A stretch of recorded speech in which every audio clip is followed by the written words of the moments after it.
Welcome, everyone. Let me see. I think we're ready to begin. I'll give it one more minute. Hi. Hi, everyone. Okay. All right, I'll get started. So, welcome, everyone, and happy spring. It is so great to be here with the WTAW Press and our spring reading salon, The Art of Translation, with an outstanding lineup of translators. I'd really like to thank founding publisher Peg Alfred Purcell for keeping these events going, and our writers and translators for bringing their passion and brilliance, and every one of you here tonight for coming together to sustain a community of love for literature. The WTAW community is truly a special place. So as a lot of you know, my name is Olga Zilberberg. I'll be your MC tonight, and Maggie Whitehead is my co-MC, and she'll be supporting us in the chat. Thank you, Maggie. So I grew up in the USSR and Russia and came to the US for college to study international business, as one did in 1996. Several years after graduating, I decided that the only way I could handle life in the US was if I were to write fiction about it. And I stumbled into a comparative literature program at San Francisco State. A lot of you know that Comp Lit is not where you go to learn to become a fiction writer, at least not in the US traditionally. But that program did open the world for me. I met literature students from across the world and was awed by learning to think about literature not as a collection of great books, but a set of different and unique voices and traditions. And when I finally made it over to the MFA adjacent world and started participating in workshops in the American publishing scene, I really missed the voices of my international peers. I saw that far from center stage, literature from around the world occupied a small niche of American publishing. And I'm really, really glad to see the situation slowly changing, thanks in part to the advocacy by the translators themselves and by publishers big and small who are starting to pay more attention to books in translation. Part of the reason for our gathering today is that WTAW Press, that published my own book, is also considering adding translated work to their list of titles. And Ilse Duarte, another WTW Press author, and I had been talking for a long time about organizing a virtual reading salon focused on the art of translation. And I'm so happy that Peg and the press welcomed this event. So we're delighted to bring this idea to reality. And one more thing I want to add at the start is that all of the translators here today are also creative writers. Most of them have published their own books of poetry and fiction. Translators are creative writers in every sense of the word, and I really hope that in the future in our literary communities we will see more mixed genre events where work in translation will be represented alongside work originally written in English. That's a dream of mine. So before we launch into the reading, I have a few housekeeping tidbits and announcements. Please do keep your sound muted throughout the readings. If you click on the speech bubble icon, it will open the Zoom chat box, and Maggie will be posting information about each author and links to purchase their books in the chat. And I also encourage everyone to use the chat to comment, give snaps and applause, participate, and interact throughout the event. We want to hear from you. Since the launch of our first books, WTAW Press is going strong, and in no small part because of your support. WTAW is a 501c3 nonprofit and welcomes all contributions to our mission. Any contribution that is meaningful to you is meaningful to us. And to learn more about the press, including how to submit a manuscript and information, sign up for the newsletter. Okay, so I'll introduce our first reader today is Ilse Duarte. And thank you, Ilse, again for helping to put this event together. Ilse Duarte translates fiction by contemporary Brazilian authors from the original Portuguese to English. Her translations appear in literary magazines in the US and UK, including Words Without Borders, Michigan Quarterly Review, Mayday Magazine, Asymptote Journal, and Columbia Journal. She's a recipient of the Sundial House 2024 Literary Translation Award, which included the publication of her translation of Marília Arnaud's story collection, The Book of Effects. Ilse's own stories have been published in the Thanatos Review, Flash Flood, Dear Damsels, Please See Me, and New Plains Review. Betty Books, an imprint of WTAW Press, will publish her collection, The Heart Beats Faster. Go ahead, Ilse. Thank you. And I'm so glad to go first. That will take care of the butterflies in my stomach, I hope. I will be reading from this collection, The Book of Effects by Marília Arnaud. The story I chose is Sunflowers in Hell.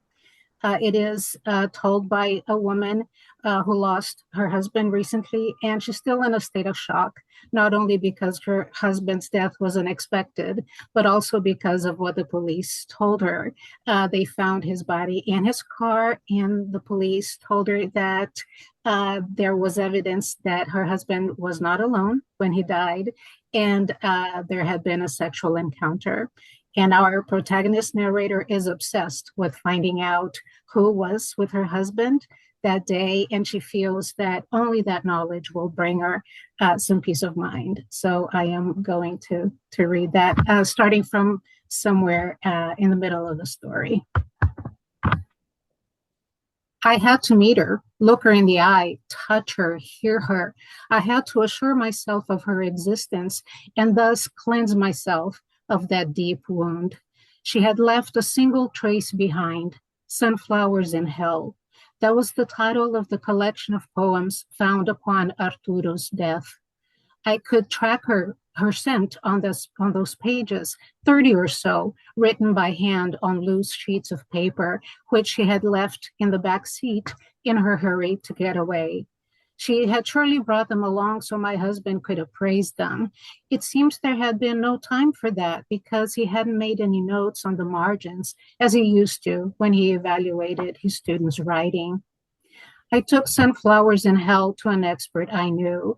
I told him I had found them in Arturo's desk and would like to return them to the author as they seemed to be the originals, but unfortunately there had been no identifying information, or perhaps they had been copies of someone else's work, someone mediocre or great, known in the field, but unknown to me. I had read those poems dozens of times, but had no idea of their merit. They seemed too somber, hermetic, arrogant. What I had hoped in reality was that they would tell me the history of the love affair. The professor took the poems and promised he would call me as soon as he had finished reading them. A few days later, he came over. He sounded very enthusiastic. I would have been so pleased to hear these were poems by a minor writer. No, they were tremendously beautiful, wild, anti-academic, and he would love to meet the author of such powerful, original poems. One day, some years ago, Arturo stated in one of his lectures on the literary universe that among all human beings, artists were the only ones who could save themselves from banality because of their godlike energy, because they carried within themselves the seeds of a greater conscience, because they had the ability to grow empty and put their souls to the service of creation.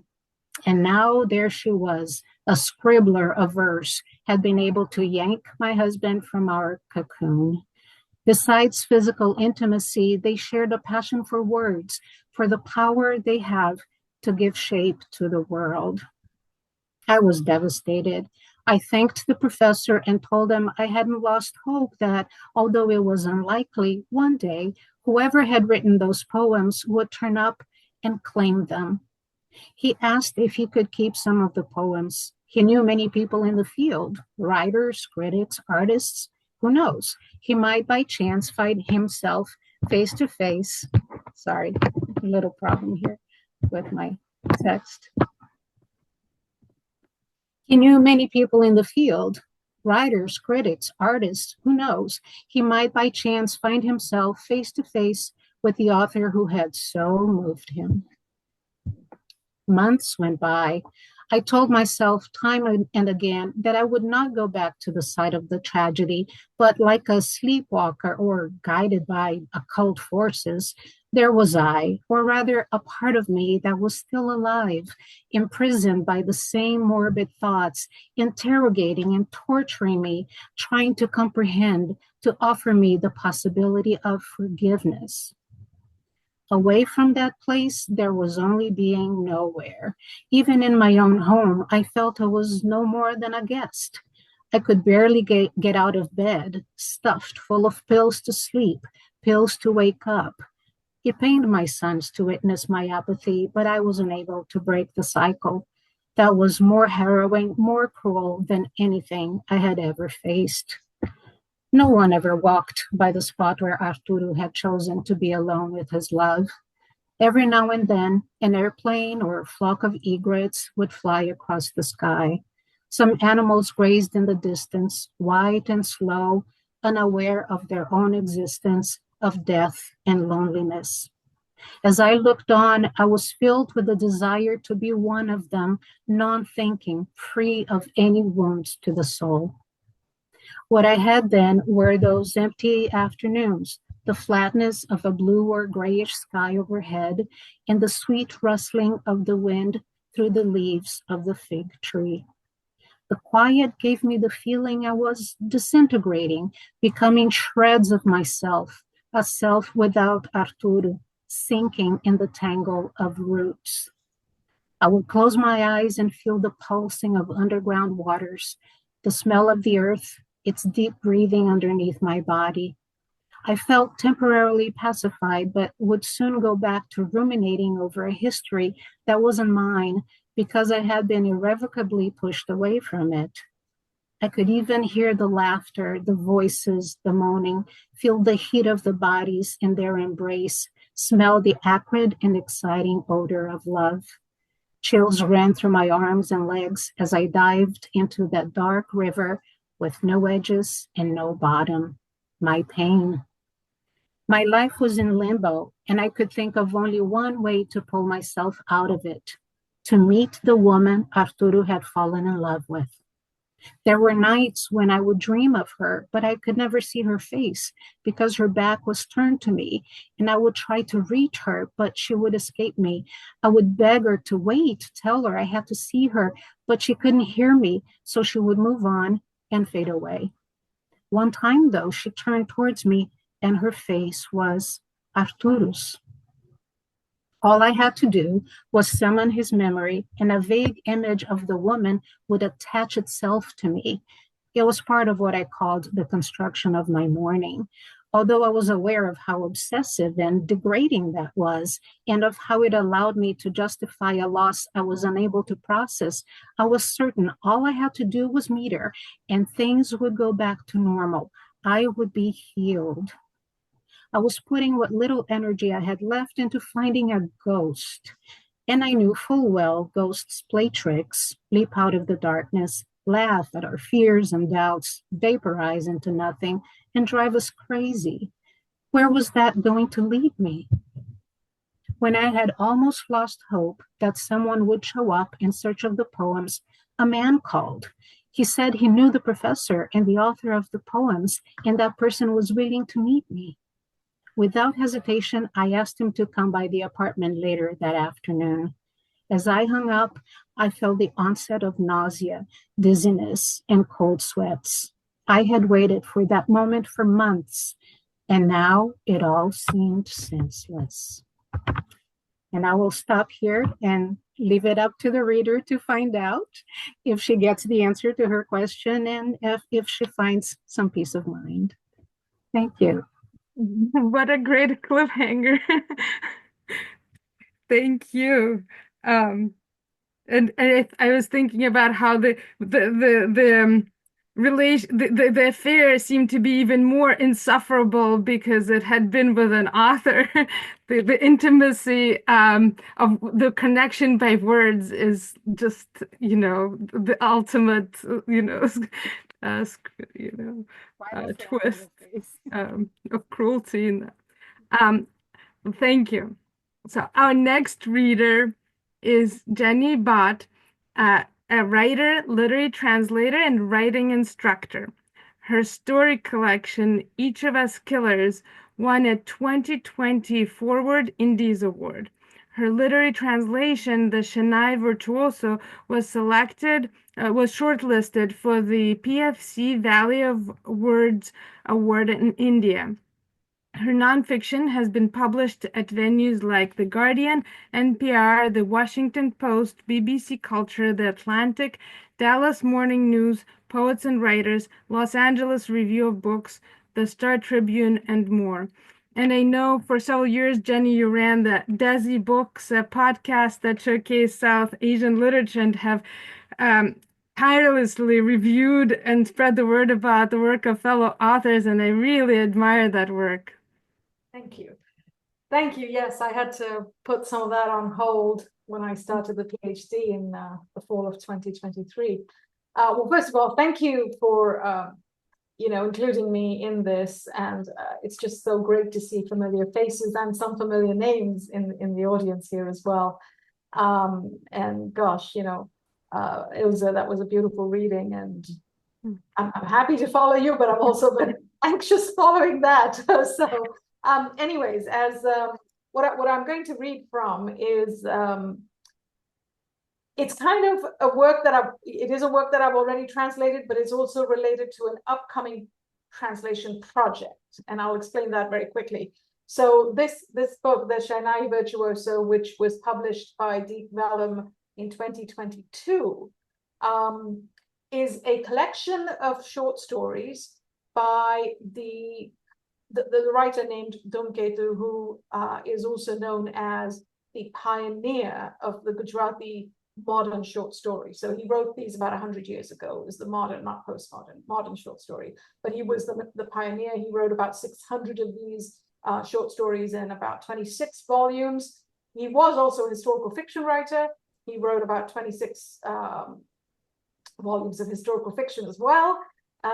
But these are his short stories, which I thought this is the first time they've ever been translated into English. This was also the very first ever Gujarati to English translation published in the US ever, which was shocking to me, but there you go. There's only a few Gujarati to English translators. I can count them all on the fingers of my hand. So I guess that's one of the reasons, even though there are 56 million speakers worldwide, but there we are. Yeah. All right. Well, just to set the stage for this story very quickly, this is a historical fiction story. So it is based on real characters in India in and around 500 BC. Now, 500 BC, what was happening in the world? Rome had just established their republic. Greece was further developing their democracy. Confucius had just come into his prime in China. And here's India. We have nation states, city states, democracies, a republic state, which, if you think about India, where India is now, or even where the US is now, these people in 500 BC were way, way, way advanced politically. Okay, now what's happening in the story, though, is what I like about it is the author wrote a short story about this character. Her name is Amrapali. She was a royal courtesan in the court of the king there at the time. He was so taken by this character that he then went on and wrote a whole novel about her. There have been other novels about her in other languages in India. There's been movies. And the reason I say it's going to be one of my next projects is I was also taken by her, having translated this story, that I am now going to translate the novel that he wrote about her. So this is kind of the preview to that novel, if you like. All right, so let me just do one quick thing before I get started, which is to set my timer so I know when to stop. Okay. The story's title is Tears of the Soul. There was considerable chaos in Vaishali's town hall today. Many elderly statesmen had sat themselves on the clean marble steps of the town hall. Many were in the open field, holding their chariot reins, listening to the uproar inside. Holding massive spears in their hands, young men were strolling about as they liked. There was disorder in the assembly. It was as if no one was listening to anyone. Everyone talked however they liked. Just then, a chariot was seen coming from the bazaar ahead. Craning their necks with eagerness and curiosity to know who was coming, everyone began to get impatient. In a short while, the chariot came close enough. "It is Mahanman," one youth yelled out. Hearing that, many young men left the steps of the town hall for the field and stood right in the path of Mahanman's chariot. "It looks like Mahanman has arrived alone. So, Amrapali has not come?" All the young men were babbling together. One of them stamped his foot in anger and thrust a spear to the ground.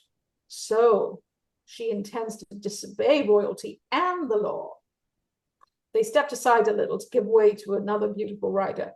From another direction, a couple of horsemen arrived, dressed as hunters. Dogs with smooth, glossy, and shiny coats were running to and fro around those horses. In the meantime, Mahanman got down from his chariot, climbed the smooth marble steps, and stood in the royal temple. As if a magic wand had been waved, the excited crowd became completely quiet. Everyone was curious to hear what Mahanman had to say. "Noble folks, my adopted daughter, Amrapali," his voice faltered a bit. He cleared his throat and went on. "Amrapali, whom you have disallowed marriage per the Lichavi clan laws, and whom I have kept unmarried, so that the Lichavi men don't slice themselves dead amongst themselves. Do not slice each other dead amongst themselves." People got impatient to hear the end. "There has been no trace of her for 8 days. Treason," many shouted, "an insult of the assembly, utterly false talk." Mahanman, as if he could not hear the murmurs and shouts, continued. "No trace. And though there was no trace, today she has suddenly arrived." People heaved a breath of relief. Many called with joy. "So now..." Just then, there was a hubbub in the middle of the field. A majestic horseback rider could be seen cutting a path through the crowd. Folding both hands, citizens in all 4 directions greeted him. "But there, the Nayak is arriving, and he will tell you everything." Nayak is like a general. People looked towards the open field with curiosity. The rider had descended from the horse and placed a foot on the steps of the royal temple. Settling his horse beside a sentry, he moved forward. "Jai Vaishali, Jai Lachvi clan, Jai Singh Nayak." Triumphant cries rose immediately from the crowd. Laughing softly, keeping his hands folded before the masses, he continued climbing the steps with a careful agility. When he entered the royal temple, the lords stood and paid their respects. He went and sat beside Mahanman. If anyone had dropped even a pebble, it would have been heard. Such was the deep silence among the congregation.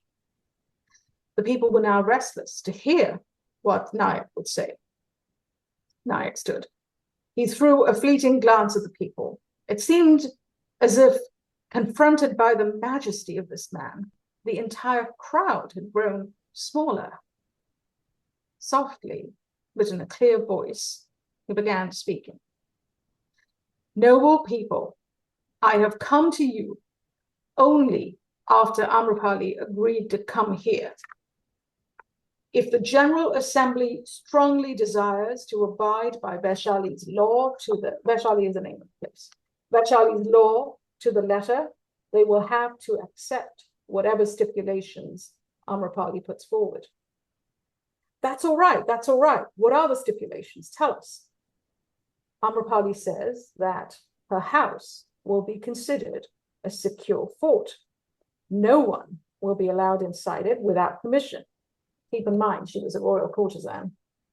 Her main work will be to please the masses with music. Well, that stipulation's all right, many said. The statesmen, noblemen, and people's representatives sitting in the royal temple said only, that's fine, and signaled the Nayak to inform them of the other stipulations. The General Assembly will have to give her a beautiful palace to live in Pushpa Vihar, Saptabhumika Palace, which is a celestial kind of a very ornate palace. Many among the General Assembly glanced at each other. The third condition is that there will be no searching or checking of who's coming and who's exiting from Amrapali's palace. With this, the General Assembly began to hum with voices. The faces of several elderly statesmen turned red, like heated copper plates, with anger. Many of them knitted their brows.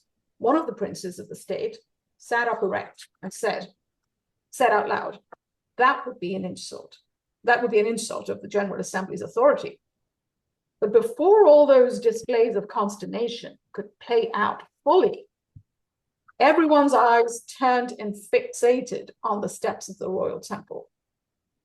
Wrapped in robes as white as moonlight, a woman's person could be seen there. There was a huge uproar brewing in the field, and people were pushing and shoving to come forward. Many young men were clearing their path by threatening people with their spears. The woman entered the town hall. In a short while, a silence spread all over again. She gathered at the ends of her fine silky garments and looked at the General Assembly in a manner of issuing orders. Her small nose was flaring with pride, and her brows were raised with anger and disdain.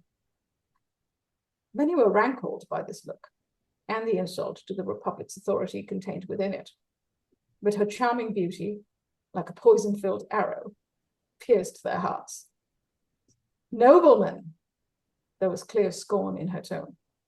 The evil law that you are preserving in Vaishali. Evil, someone said in the assembly. An insult. Yes, she emphasized. That evil law that you are preserving, I accept it, if you agree to my stipulations. Otherwise, I will say no to being subjected to the authority of the General Assembly. God has given me beauty, so I do not have to submit to any earthly authority. And she stood, her body tall and her head held high, while she adjusted the string of pearls that adorned her head. A storm cloud seemed to gather. Amrapali's words sent a bolt of lightning through the General Assembly. The rule that visitors to Amrapali's palace could not be inspected had rankled many. I'll stop there. So that's partly my next project. Wow, that feels so contemporary so also, I wish, right, that one could present the power of beauty to to strike evil law, right? Yes, I know. I just felt like this scene of this woman defying this entire government body, this General Assembly. I thought, gosh, don't we need some of that these days? That's amazing, and I really look forward to reading the novel. Thank you. Thank you. Thank you. Our next reader is Baris Draluk, who's the author of My Hollywood and Other Poems, published by Paul Dry Books, and the translator of Isaac Babel, Andrei Kurkov, Maxim Osipov, and other authors.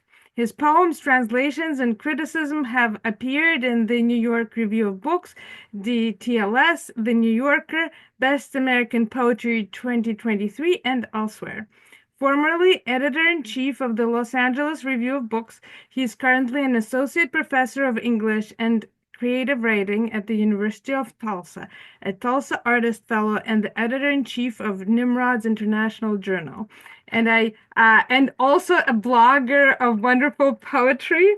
And I should also add that I was recently in LA for the writers' conference, and I kept wishing I had brought Baris's book with me so I could sort of compare the locales, and but it was always in the back of my mind.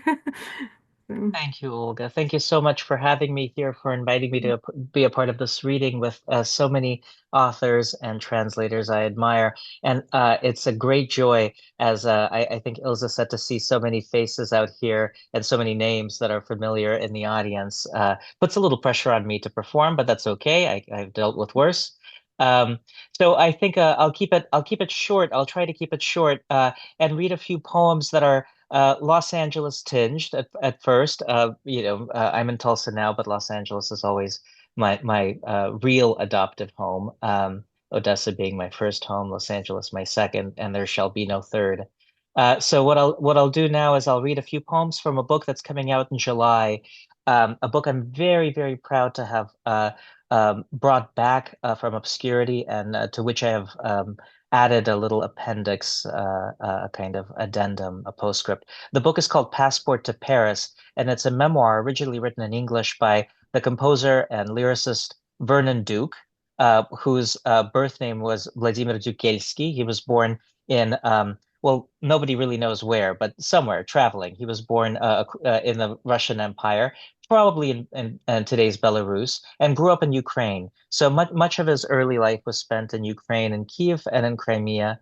And at the age of 17, he was younger. At the age of 16, his family was forced to flee the collapsing Russian Empire. He first wound up in Constantinople, then in New York, then in Paris, then in New York, then in London, and then finally at the end of his life in California, his happy place, like my happy place. And in the 1960s, the last happy decade of his life, he returned to his first love, which was poetry. He began to write poems in Russian again, and had them published in Munich. And many of the poems are about his beloved California. So the memoir takes his story up to 1955. It's been out of print since 1955. And the added material to the book are my translations of his poems of his California period, so kind of postscript. So what I'll do is I'll read just a few poems from that. One of the poems is called Natur Mort, and I think it is a very evocative summary of his attitude toward his adoptive home.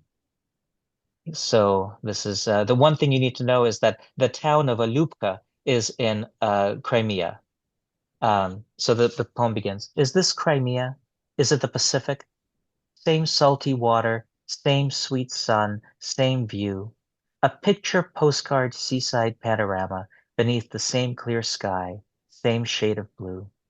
The water has the smell of fresh cucumbers. A jellyfish coils like a glass-blown snake. Rising behind him with its snowy lining, a wave's thick shirt descends to overtake and drape a swimmer. On the shore, a crab offers his well-worn communistic greeting, and millions of fish with crimson gills commence their international's big meeting. Yet in Alupka, I was but a boy, while Santa Monica's my denouement. The smoke of time swirls like a curly cloud above the figure of a tanned old man who lies with fingers laced behind his head. He smiles, recalling his unlikely story. America, Crimea, does it matter where I cross over into purgatory? So that is a very uh, I would say, sincere poem. And then a number of the poems in this collection are much more playful. They're little picture postcards of the kind of life he witnessed in California in the 60s, in Southern California in the 60s. One of them, a very short, very jazzy and somewhat sad poem, is called Sunset Strip, and it's about a an actress who was let's say passed by time. Imagine Sunset Boulevard, the film Sunset Boulevard. This is essentially Gloria Swanson in Sunset Boulevard. Poor lady is in tatters, disheveled and distressed, a star of yesterday. Abandoned by the cameras, no wonder she's depressed. Her heart is drained away. Look all you like, no matter. Won't guess how old she is. Her dress is dull and gray. Despite her stately manners, she can't keep up appearances without her former pay. Her days drag on, relentless. Her eyes look tired and lifeless. Her furs are worn and frayed. Oh, Hollywood, how horrid. Lord, work your little wonders. Restore her faded fame. And this next poem is much longer. And it is also dedicated to a woman, but a woman who was not yet out of her prime. In fact, it is his wife, whom he met when she was 24 years old. He was in his 50s. Back then, that was okay. And he married her very rapidly, convinced her to get married, and they had a very, very happy life together for about 15 years. Unfortunately, he died on the operating table in 1969, undergoing treatment for lung cancer, and she lived on. She was a singer, a mezzo-soprano, had a successful career in music, married several times after that, and is still alive in New Mexico. I tracked her down, gave her a call, told her I had all of these books of Duke's poems and that a few of them were dedicated to her. And she said, "Oh yes, he told me he had written poems for me, but he could never read them to me because they were in Russian." She didn't speak Russian. So what I did was I translated a number of these poems and shared them with her. You can imagine how wonderful that felt to both of us. So this is a poem, one of the two long poems dedicated to her, called $2. It's about their wedding. In all the dizzying pre-wedding turmoil, like Gogol's hero, I had awful jitters, running around to get champagne and flowers. They didn't smell like flowers from Crimea. And every other necessary trifle, I nearly didn't make it to the office, my darling Kay, where newlyweds, by law, have to obtain a proper marriage license. I found you waiting there, impatiently, casting quick glances at your bracelet watch, my Scottish Heather, brought up in Montana. Then, holding hands, like children off to school, we rushed up to the counter, panting wildly, and I declared, "Here are the documents," as I threw down the papers with great pride. $2, grunted the unfeeling clerk, who looked to me just like a sunburnt cactus. In desperation, I took out my wallet and found no money. I had spent it all on things we needed for the celebration. An LA wedding is a big production. But hastily, you drew from your own wallet a crumpled, crinkly pair of greenish bills, resembling two squirmy little lizards, and slipped them to the clerk. $2, is it? Then, with a faint smile, added shyly, "Thank you." Pursing his lips, the gruff clerk merely grunted, and we raced off towards the church like mad. Along the way, you whispered to me, "Honey, always remember who paid for the wedding." And I'll remember always, darling Kay, my Scottish Heather brought up in Montana. Then came the hour of our first real parting, of that sweet sorrow, as the bard described it. I had to travel to New York for reasons I've long forgotten. At the city station, we kissed each other sadly and embraced, reluctant to let go, true newlyweds. "I'll have to eat all by myself tonight," you said so sweetly, with a little sigh, then rummaged in your wallet. "I'm afraid I have no money." I pulled out $2. "All right," you said. I stepped aboard the train. The smoke of it smelled strange, rather disturbing. A little later, in the Pullman car, where it was school, I wore my blue pajamas and thought of you. I drifted off and dreamt of Scottish heather growing in Montana. Then came a vision of my own finale. I hope it too will come with some delay. Bottles of medicine, half darkness. By my bed, you, darling Kay, clenched tightly in your hand a crumpled, crinkly pair of greenish bills, resembling two squirmy little lizards. Brimming with love and fear, you say to me, "Here, honey, don't forget the telegram. Send it as soon as you arrive. It won't be easy for me to stay here all alone on earth. As difficult as it may be, God willing, I'll still discern your words with gratitude, but I'll no longer need to take your money. Friend, you and I have two of everything, two homelands, your America, my Russia, a Scottish heather and a Slavic birch, a pair of dogs, and a duet for piano, $2 and two lives until the end." Thank you very much. That is so touching. Oh, um, and I keep thinking, especially when I listen to you or read your work, is how underrated humor is as a poetic device. You can It's- say that again. Yeah, Yeah. great. All right. Um, Thank you so much. Our next reader is Elan Wang, who is a Chinese diaspora writer, poet, and Chinese English translator. Her debut book, The Lantern and the Night Moths from Invisible Publishing, is the first book of translations from any Asian language to win the John Galasco Translation Prize. Her work has appeared in Clark's World, Fantasy Magazine, Room, Cantheus, Arc Poetry Magazine, Words Without Borders, the Tai, and elsewhere.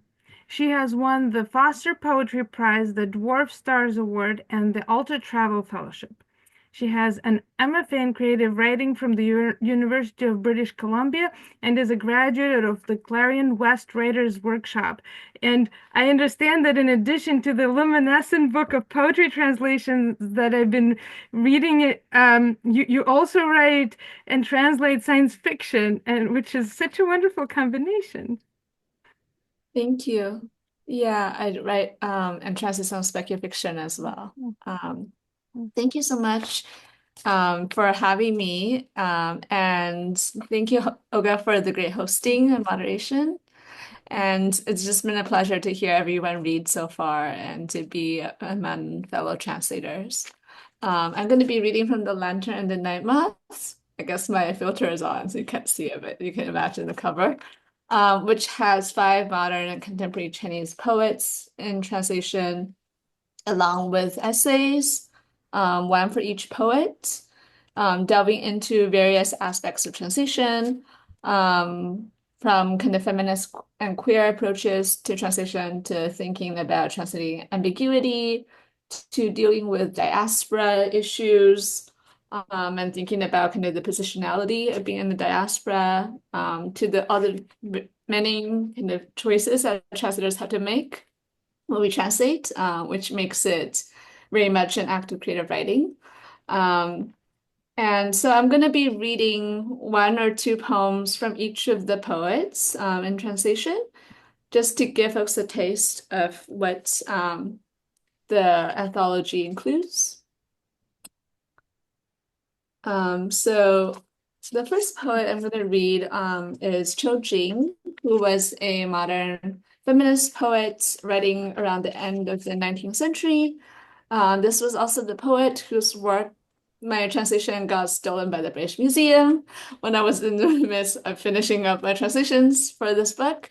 So I'm going to be reading that poem here today, just to start us off, since I'm among fellow translators, and I thought that you would kind of appreciate that. So, a river crimson, a brief stay in the glorious capital. A brief stay in the glorious capital, and soon is Mid-Autumn Festival again. Sheltering by the fence, chrysanthemums bloom everywhere. The autumn air cool and clear as if freshly cleansed. The folk ballads conquer lands fade in all 4 directions as the kingdom falls ultimately in defeat. The aftertaste of these past 8 years makes me long wistfully for Zhejiang, bitterly forced to behave as a wife with painted brows and full of disdain. Not a man in the flesh, unable to walk amongst them, but the heart exceeds more fierce than a man's. I think of my strong spirits, stirring often with passion on others' behalf. How can narrow, uncultivated minds comprehend my nature? A hero at the past's end must suffer trials and tribulations.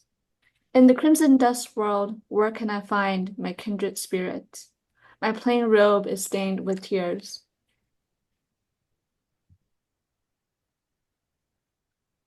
I'm going to read one more from Qiu Jing as well. This one's called A Reply to Ishikun in Matching Rhyme. Don't speak so easily of how women can become heroes. Alone I rode the winds eastward for 10,000 miles. My poetic pondering sword, a long sail across the vast expansive sea, dreaming wistfully of the free islands, exquisite under moonlight.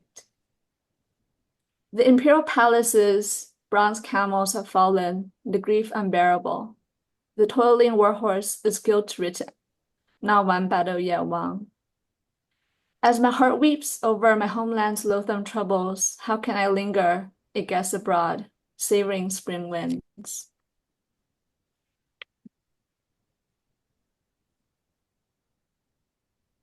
I'm now going to read a poem by the contemporary poet Zhang Xiaohui. Many of the poems in the anthology touch on kind of language and home and art making. So I'll be kind of choosing some poems related to that. So this one's called Dialect. Returning to my hometown, I helped mother carry her potted plants. The China roses, jade succulents, hang spider plants, and pennyworts all need to be brought outside to spend the night. Mother says their backs need to bask in some dew, as if in the moment that the dewdrops descend, the plants will all bend over and lean down, as if each dewdrop is also a trace of a deity. Listening to mother repeat the saying, to labor facing the yellow earth, with your back to the sky. When she toils in the fields, she too is like a plant. When she speaks in dialect, she's also like a deity of the land.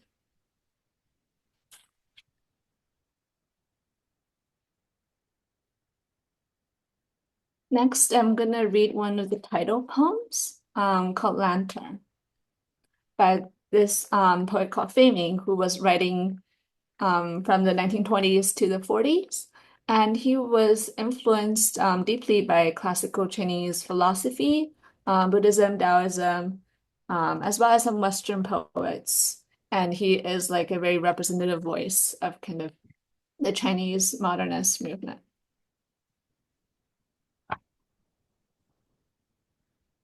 Reading late at night, I set aside my copy of Lao Tzu's Tao Te Ching, as if I've tossed away the auspicious and regrettable outcomes in life to meet face to face within this room. So distant from when the Buddha held out a flower quietly and Makasayapa smiled back in silent understanding. There's the fish and the water they swim in, the cat that doesn't catch fish. Then I recall the small rat that strode across the rug last New Year's Eve. The night peddler's hawking has also become the universe's language. Then I remember another line of poetry by a youth. The fish is actually the water in full bloom. The lantern light seems to have written a poem. They feel lonesome since I won't read them. I say with a grin, I revere your brightness. My lantern then replies, listen, the night watch is striking a bamboo cylinder to mark time.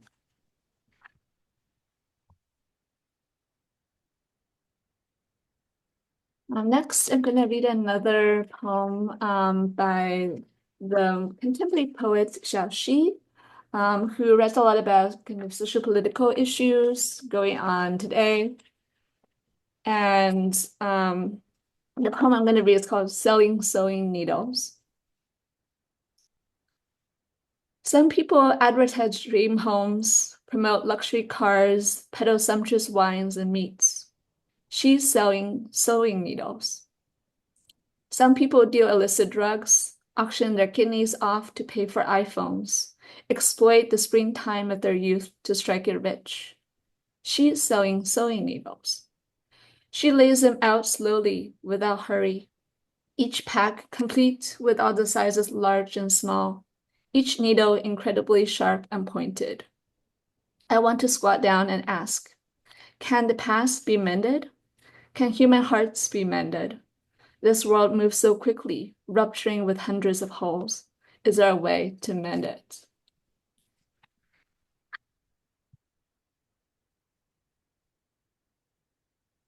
And then I'm going to end now with a final poem, the other title poem, called Night Moths by the poet Dai Wang Su, who himself was also a translator, who translated from many European languages, including French and Spanish, into Chinese. So it's very special to be translating his own poetry now from Chinese into English. It feels like a continuation of kind of his project and his work. So, night moths, circling the halo of candlelight. Night moths dance, and wretched repetition. These banished spirits from Buddha's kingdom do not think about the spirits already dead, the leaves yet to die. Moths are said to be napping kinfolk, soaring across the steep mountains and passes of deep borderlands, soaring across the far apart longings of clouds and trees, to soothe us in our misfortunes, or else the dead ones who miss us, podman memories, returning from the hushed netherworld. But I see myself in the moths, for their vast, colorful silken wings have overtaken my shadow, abandoned it in grave darkness, all for a single conviction, not a fantasy, but that day I transformed into a phoenix. Thank you. Thank you so much. The among I always love how there are sometimes themes emerging in the readings, and if there's a theme here, what struck me earlier on in your reading was the line, "How can women become or how can women become heroes, or how women can become heroes?" I didn't know, but this is among uh, so many wonderful thoughts here, and your book is so wonderfully structured. It is such a unique and really a collection that feels really um, uh, I want to keep reading it and keep rereading it. There's so much there. Um, Thank you so much. Um, um, okay, our next reader is Catherine Young, the author of the poetry collections Woman Drinking Absinthe and Day of the Border Guards, that was a Miller Williams Arkansas Poetry Prize finalist in 2014. And she's the editor of Written in Arlington. She has translated work by Anna Starobinets, Akramai Lisli, and numerous Russian language poets from Kazakhstan, Russia, and Ukraine. Her awards include the Granum Foundation Translation Prize, the Pushkin House Translation Residency, an Arlington County Individual Artist Grant, a National Endowment for the Arts Translation Fellowship, and a Hawthornden Fellowship. From 2016 to 2018, Catherine served as the inaugural Poet Laureate for Arlington, Virginia. And Catherine is also my go-to person sometimes for things like grammar and sentence structure. I've quoted from her translation of Lisli in an AWP panel on maximalist prose, because sometimes translators really have to write these really, really long sentences, and she does that so beautifully. Thank you, Olga. Um, what can I say? That I have to just preface what I'm going to say tonight by saying that the book that I'm going to be reading from, I translated specifically because Olga basically said to me, I read this book when I was a child. I love this book so much. You are going to translate it, aren't you? And so I did. So thank you, Olga. Thanks to everyone at WTAW, and thank you everybody who's here tonight. And I also want to say a special thank you to my fellow translators for doing the incredibly important, necessary work that you do, especially in these challenging times. I am reading today from the writing of Akram Aylisli, who is Azerbaijan's most important contemporary writer. Aylisli has been published in more than 30 languages, but his work has just recently become available in English. You may possibly have heard of him, however, in a slightly different context, because his 2012 novella called Stone Dreams, which explores the themes of interconnectedness and mutual understanding between Azerbaijanis and Armenians. Those are two countries that have been fighting one another since the late 1980s. That novella was hugely controversial in his home country of Azerbaijan. And in 2013, the Azerbaijani government orchestrated the burning of all of Aylisli's books, and it has been persecuting him ever since. Championed by numerous human rights organizations and nominated for the 2014 Nobel Peace Prize, Akram Aylisli still lives under de facto house arrest in Azerbaijan. I visited him there in February, so I can say that's still true. He is 87 years old. So the passage I'm reading tonight comes from People and Trees. It's a semi-autobiographical trio of novellas set during and just after World War II, and it was published in English last November by Plowman Press. This is, by the way, the book that put Leasley on the international literary map. It was his first really big publication, and eventually a movie was made from part of it in Azerbaijan. And the part that I'm going to read is from a short story called The Tale of the Silver Tweezers, which serves as kind of an epilogue and brings together some threads from the other three novellas in the book. Akram Ailisli started out in life hoping to become a poet, and I hope that you'll hear some of that in this passage. And by the way, if you're one of the millions of fans of the Country Life Azerbaijani food vlog on YouTube, you should feel right at home with this book. So this is the beginning of The Tale of the Silver Tweezers. My father sold muskmelons from the collective farm in the district center, and we saw him only in the evenings. There was just our house then. There was the yard of shady trees, there were the mountains and the sun. There was me, and there was my grandmother. We also had a cow who, like my father, went out in the morning and came back only in the evening. Everything else was out there, beyond our fence. There were different houses on the other side of the fence, different trees, different people. There were big kids there. They hit the little ones. There were scary dogs there.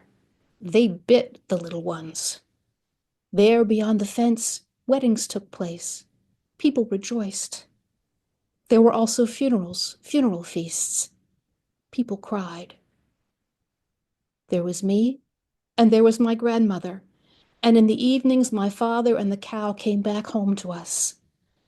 There was also another place, the other world, and on Thursday nights when we lay down to sleep, my grandfather would come from that other world to visit us.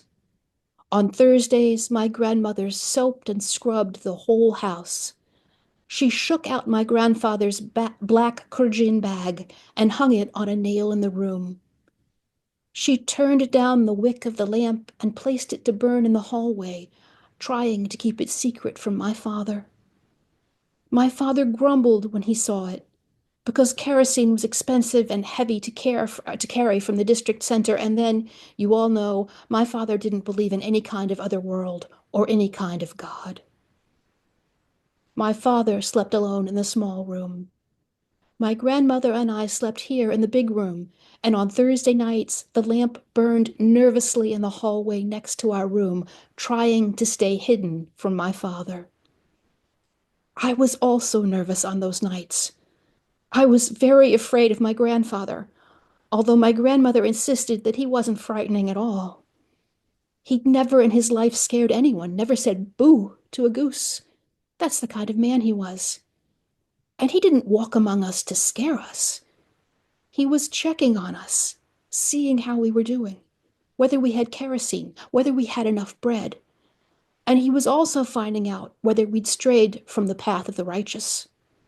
And because my father had strayed from the path of the righteous, my grandmother turned her face to the heavens each time she completed her prayers, urging God at length to forgive my father for his sins. My grandmother even taught me the prayer. I also began to beseech God. Lord, I'd say, repeating my grandmother's words, you were merciful and just. Forgive my father. You see yourself that they've worn the man down, always on the run. Everyone treats him badly. Forgive him his sins. Show your mercy. My grandmother said that my prayer would reach the Almighty quicker because I was an innocent child and because the angels that sit on everyone's shoulders hadn't yet inscribed a single sin on my forehead, and that God had to forgive my father because my father didn't eat stolen food. He earned his bread by the sweat of his brow. There were certain people whom God would never forgive. Thieves, haters, blasphemers, those who wrote words on the mosque and washed dirty things in the spring. But at that time, those people were a long way away from me, a very long way, on the other side of the fence. There was yet another kind of place on the other side of the fence, the school where the bell rang over and over. There was a shop on the other side of the fence, near which people always shouted, quarreling over kerosene. There were all kinds of things on the other side of the fence, but all of them were a long way away, a very long way. There was me, and I had a grandmother, and the two of us understood one another very well. When the sparrows twittered in the crowns of trees or the magpies screeched, we were certain that they were talking among themselves. I was certain, and my grandmother was certain too. In the evenings, when the sun sank behind the mountain, neither of us doubted that the sun was going to sleep. We both knew every single one of the magpie chicks that nested in the old pear tree, my grandmother and I. Catching sight of a bat, we'd both freeze in fear, my grandmother and I. And it was only on the other side of the fence that my grandmother became different. She knew everyone there. I didn't know anyone. She wasn't afraid of anyone. I was afraid of everyone. And I'm going to close my reading tonight with another work from the Second World War era. And this is a poem by a young soldier from the city of Odessa who perished in the war. The politics of that period were different, the enemy was different, but the love this poet feels for the city of his birth is something I think we can all understand. The poet is Vsevolod Bagritsky. The poem is called Odessa, My City, and I want to dedicate this reading to everyone in Ukraine who is still fighting the good fight. Odessa, my city. I remember we got up at dawn. The cold air was brackish and bitter. The clear sea lay fully visible, daybreak marked by barges. And beneath the large black stones, beneath the soft, oily grass, gobies shook their leonine heads and swished their thin tails. There was a ship glued to the horizon. The sun sparkled, mellowing and rippling. The contour of the empty banks was blurred. Odessa, my city, we won't give you up. Let houses crumble, wheezing into the flames of raging fire. Let death tramp your streets. Let hot black smoke burn our eyes. Let the bread smell of warm gunpowder. Odessa, my city, my companion and comrade. Odessa, my city, we won't give you up. Thank you. Thank you. Thank you, Catherine, so much. Before we close today, we had a request from one of the audience members. Buddies, can you introduce your cat, please? Oh, well, there were two cats. So There the one you saw was not the one that you met Oh my earlier, gosh. that some of you met earlier. The one you saw, his name is Pushkin. He is how shall I put this, a full-bodied Russian blue, and he has no shame. That he has in common with his sister. Both of them were found in the trash and now live the lives of kings and queens. Thank you. And I love that literary name. And we also met Nora today. So that's that's so wonderful. And I Nora, know his sister, yes. that's so thank you so much for all of the incredible authors and all of the incredible readings today. And this was so necessary and so heartwarming. Thank you. Thank you so much to WTAW Press for continuing to create these spaces for authors and readers alike. Thank you again to Maggie Whitehead for co-emceeing today on Zoom. And thank you so much to Peg Alfred Purcell, who is the founding editor and publisher of WTAW Press and is behind all of this. And thank you all for joining us tonight. Make sure to take a look at the author's books and websites and follow us on social media and sign up for our mailing list.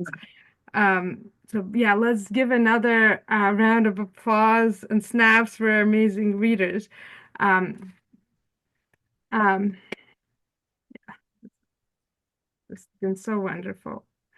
And the next WTAW virtual salon is going to happen in June, and it will focus on linguistic justice and will be led by the wonderful Michelle Cruz Gonzalez, another WTAW Press author. And as we depart, please consider supporting WTAW's work by buying books or donating. And yeah, the world is on fire right now. And I'm so grateful to the readers and writers in our bookish communities that really help to build our resilience and courage. So here's to more great books and great events like this. Please stay in touch. And thank you and good night, everyone.